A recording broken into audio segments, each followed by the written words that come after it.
embrace your role at this stage. Are you studying? Study hard. Are you looking for work? Look for work hard enough. Are you starting a business? Then listen to guidance, to wisdom, so that you can start something and prosper for the greater glory of God. Here's the last installment of our talk. It's all about service to family. And my message to you is to embrace your role.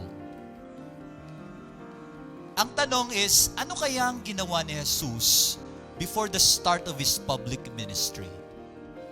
Ano kayang ginawa niya sa 3 dekada na parang wala masyadong nakwento sa Kanya in the Bible?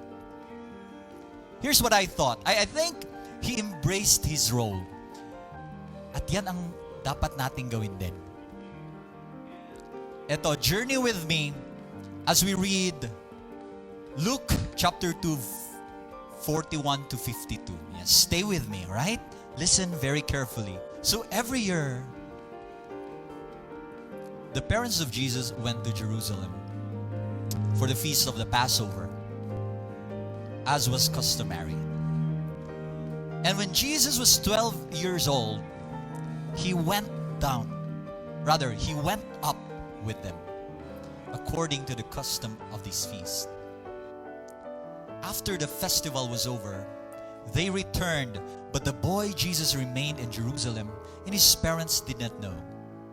They assumed that he was in their group of travelers, and after walking the whole day, they looked for him among their relatives and friends.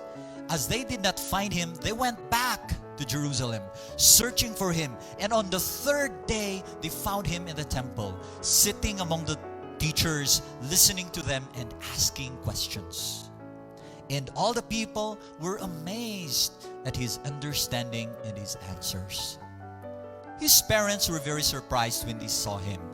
And his mother said to him, "Son, why have you done this to us? Your father and I were very worried while searching for you." Then he said to them, "Why are you looking for me? Did you know that I must be in my Father's house?" But they did not understand his answer. Jesus went down with them, returning to Nazareth, and he continued to be obedient to them. As for his mother, she kept all these things in her heart, and Jesus increased in wisdom and age, and in divine and human favor. Again, kapatid, there are a lot of things that we can learn from this. For this talk, let us zoom in to 3 scenes in this story. 1, and when Jesus was 12 years old, he went up with them. Ano nangyayari dito? It says in the previous verse, every year, the parents of Jesus went to Jerusalem. Ibig sabihin, every year.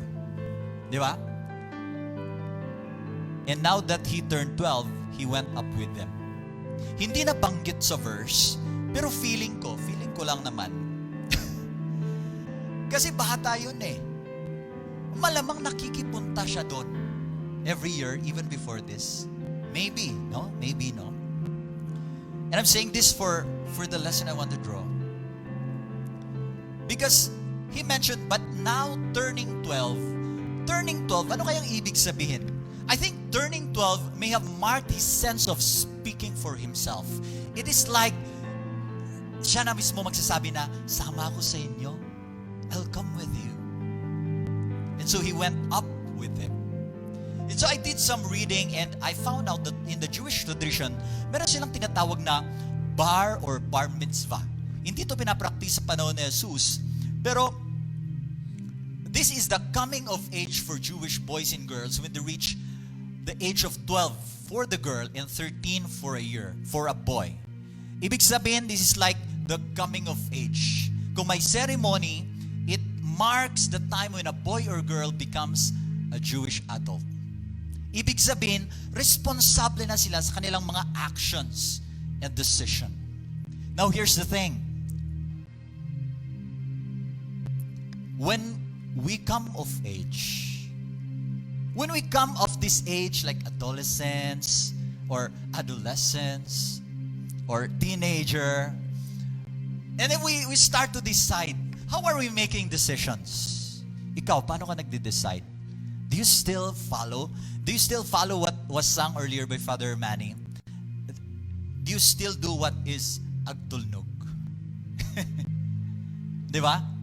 Another thing is this. I think this is the time when people, when they undergo that age, that they found out something na parang they call, it's like they're calling. It's like they want to do this in life. They want to make this their profession, and they become engrossed with it. They become immersed in it. And maybe, of course, it wasn't stated, but maybe Jesus was also captivated by the temple. But of course, we know that in his divine nature, he would say later on that he's the new temple. But going back to this,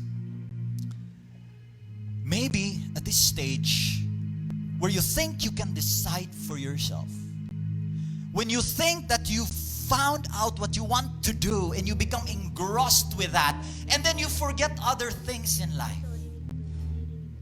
And maybe you'll be left somewhere, and sometimes your parents won't notice. But then here they come back looking for you. Sometimes, at this stage, this is very crucial. Your stage is very crucial. Because the moment we start to think we can decide now, we start to look for things that we want to do, be careful, because we might become arrogant.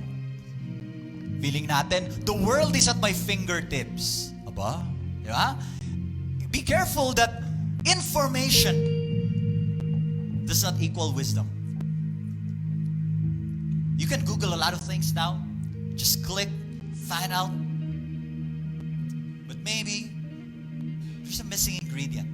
And that could be the guidance that we get from our parents, from our leaders, from our priests. So look at what Jesus did. Let me point you to this second one. Jesus went down with them, returning to Nazareth, and he continued to be obedient with them. Ibig sabihin, he obeyed with them, nagtulnog, and he continued to be obedient with them. So here's the thing, as we learn new things, may we stay humble. May we maintain that respect. May we maintain that obedience that is necessary for us to stay in our direction.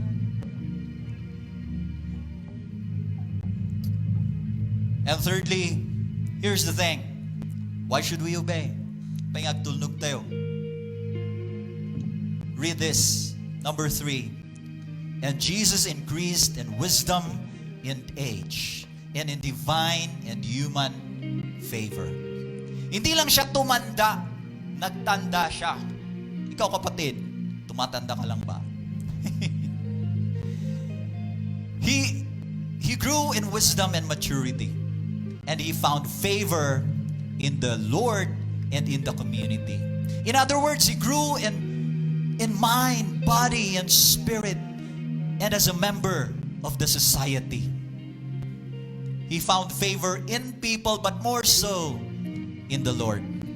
Sana ganun din tayo.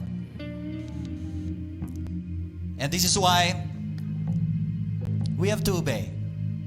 This is what happens to people when they obey. So let me call you now to embrace your role.